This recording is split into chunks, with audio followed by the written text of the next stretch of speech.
So Ravens flock, as if we didn't have enough reasons to panic, things are getting even more sketchier right now. So it's officially been announced today that Lamar Jackson is going to be missing about roughly 2 to 3 weeks with this hamstring injury. So that's pretty much going to take us into the bye week without Lamar Jackson. So this, and I typically like when we have a bye week later in the year. However, with the way this year started, especially with Lamar now needing a couple weeks, us having an early bye week definitely worked out for the best when it comes to trying to get as many people back in good health as possible, because it wasn't just Lamar. A bunch of people got hurt. Marlon got hurt. Roquan, a bunch of people are now injured. But in the case of Lamar, this does confirm that he did not quit in the game against the Kansas City Chiefs. I know a lot of Ravens fans were trying to they were trying to imply, or they were trying to assume, that Lamar quit during the Kansas City Chiefs game, which even at that moment sounded utterly ridiculous. Like, when you think about all the stuff Lamar has to deal with and all the disrespect he takes on a yearly basis, he's arguably the strongest person mentally on the roster. Not to say these other guys are mentally weak, but you know what I mean. But no, he wasn't faking an injury because he wanted to quit against the Chiefs. Like, it should have been obvious that this injury was for real, because if you remember, there were rumors back in training camp, which was months ago, alleging that he may have gotten like banged up at some point. Let alone when you look at how the season started.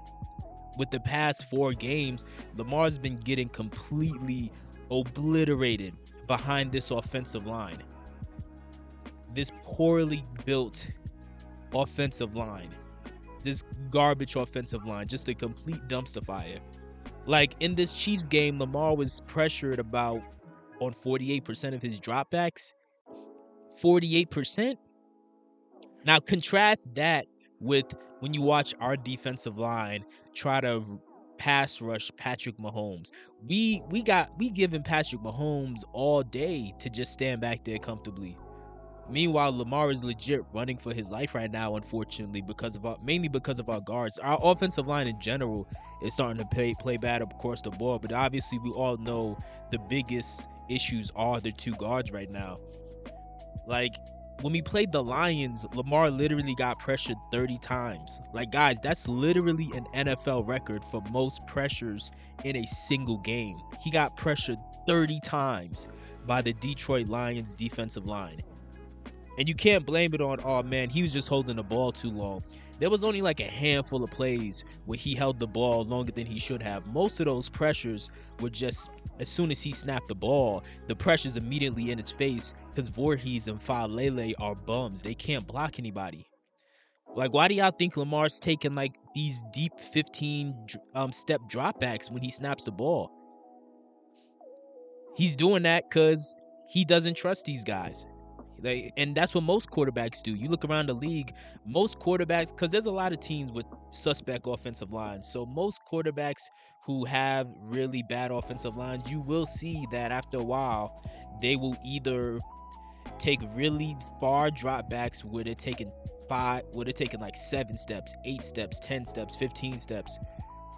They start drifting in the pocket because they don't trust these guys. And then also something else you'll see is that they start to get happy feet. And if you watch that Chiefs game before Lamar went out, that is something you notice, is that Lamar's kind of like dancing back there because he can't comfortably stand back there when these guys can't block anybody. Like, how many clips do we have to see of Andrew Voorhees struggling to even get his hands on anybody because he's so bad? Like, it is what it is. It's a very risky situation. Not risky, a very tricky situation now, because now we're in a position where our season's already falling apart. However, there's still a shot that we could turn it around. But this Lamar news is going to make it even harder, of course, because now you're talking about, because they say 2 to 3 weeks. So that'll take us into the bye. So pretty much we're not going to see Lamar until week 8. I don't remember who we play week 8 right now, but either way, we got a couple weeks. But we need to win one of these 2 games. I mean, it would be great if we could somehow win both, but nah, man. To be honest with you, both of these games coming up against the Texans and Rams are losable games. But we need to get at least one of these. I'm really thinking about this Texans game because of the fact that the Texans are another team that is struggling as well. They're having similar issues to us when it comes to their offensive line being weak. Unfortunately, we don't have any pass rushers right now. Like none of our pass rushers are producing, so we can't really take advantage of that. But I'm hoping something inspires the guys we have to really make them, uh, you know, make something happen against Houston, so we can take advantage of that. Cooper Rush, he's not the best backup, but he's a solid backup. He's had experience filling in for a quarterback for multiple games before. Obviously, he did it for Dak Prescott in Dallas, and he had a couple of good games in that time period where the Cowboys were able to actually pull out some wins, and he looked pretty solid. If I'm not mistaken, there was even one year where the Cowboys they missed Dak for like what 6 games, and Cooper Rush went like either 4-2 or 5-1 or something like that. So he has the ability to lead a team to a win as a backup, even though he's a limited quarterback, which is of course why he's a backup in the first place. But all we could do is hope that we could just split these next 2 games. We already have a history to show us that when Lamar is not in the game, when Lamar misses time, this team completely crumbles. Like we are, which also speaks to the coaching because there's a lot of other teams when their starting quarterback is out, they can still stay afloat. Some teams they thrive with or without their starting quarterback, but most teams, at the very least, you just want them to kind of stay afloat without their starting quarterback. Like, can you win? Can you win? Can you go 500? And if you can't go 500, okay, can you be at around 40 to 50, about 40 to 45% win rate? Hopefully that's the case. We just need to split one of these 2 games.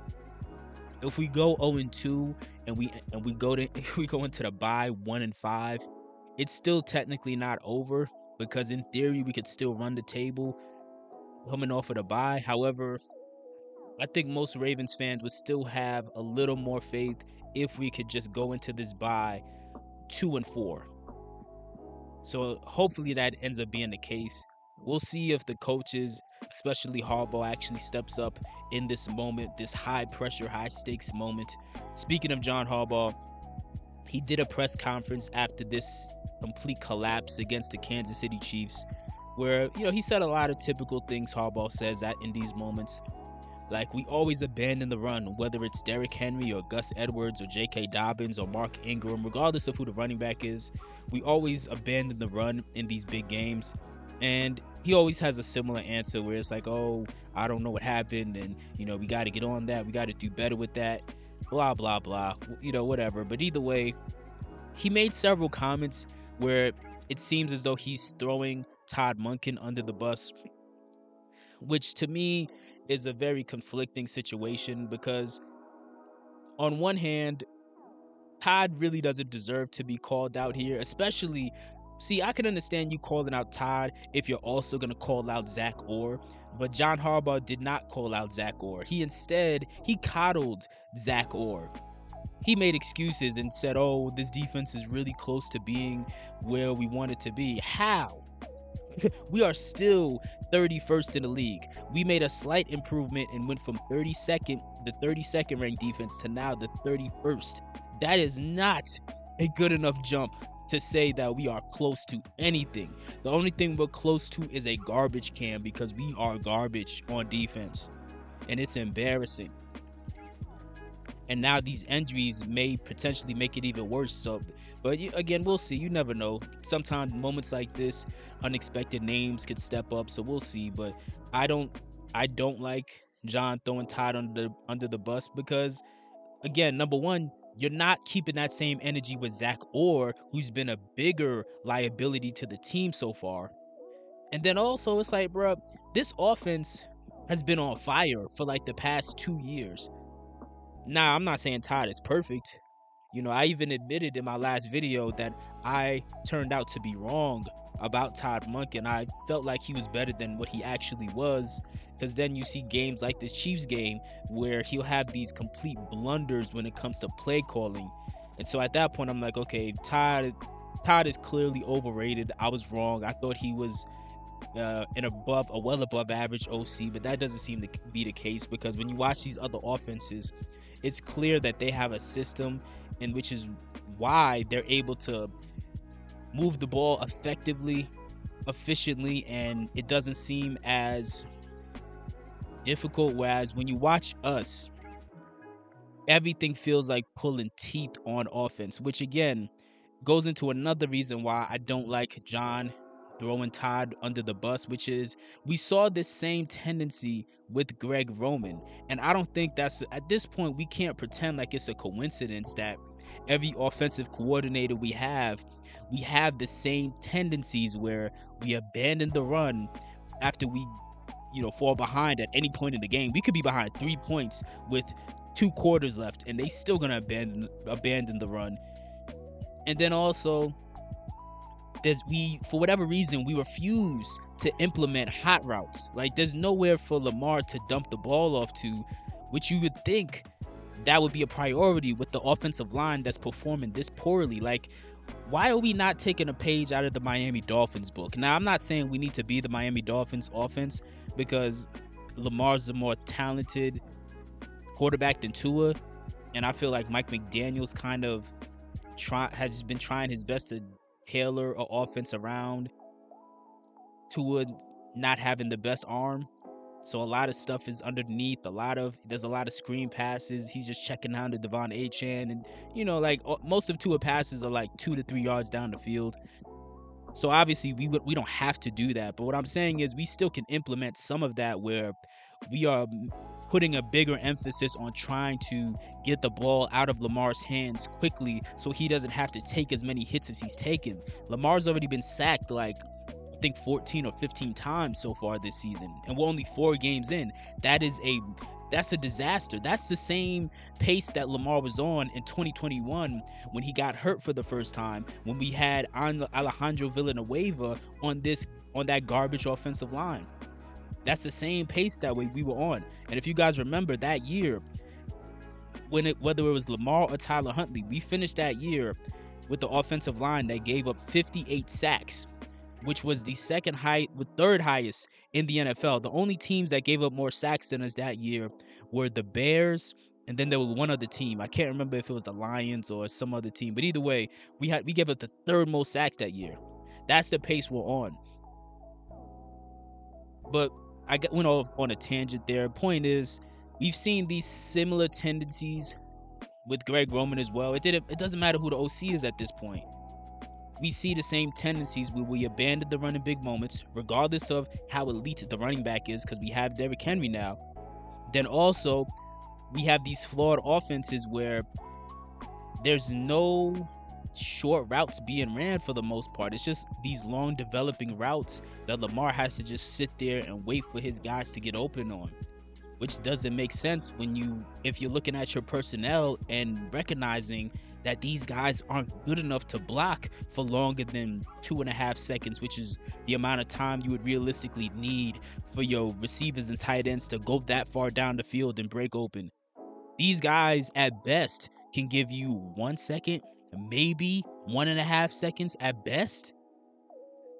Like, again, there's been some plays where Lamar snaps the ball, pressures in his face immediately. So again, you need somebody to get the ball. You need multiple guys, honestly, who are running shorter routes, who he has the option to just dump the ball off to. But if we're seeing this same tendency with different OCs, at some point we have to acknowledge the fact that Harbaugh is playing a big role in controlling these guys' scheme. Harbaugh is forcing them to run a scheme that he wants. This is Harbaugh's scheme. This absolutely is. I don't think it's a coincidence at this point. If it is a coincidence, that's a scary coincidence, and that just further proves that Harbaugh should not play a role in picking the OC, because why are you picking guys with the same exact flaws when it comes to their scheme? But either way, let me know Do you think that we could split one of these two games that Lamar is gonna miss before the bye week? And also, do you think it was okay for John to call out Todd Monken, but not to call out Zach Orr?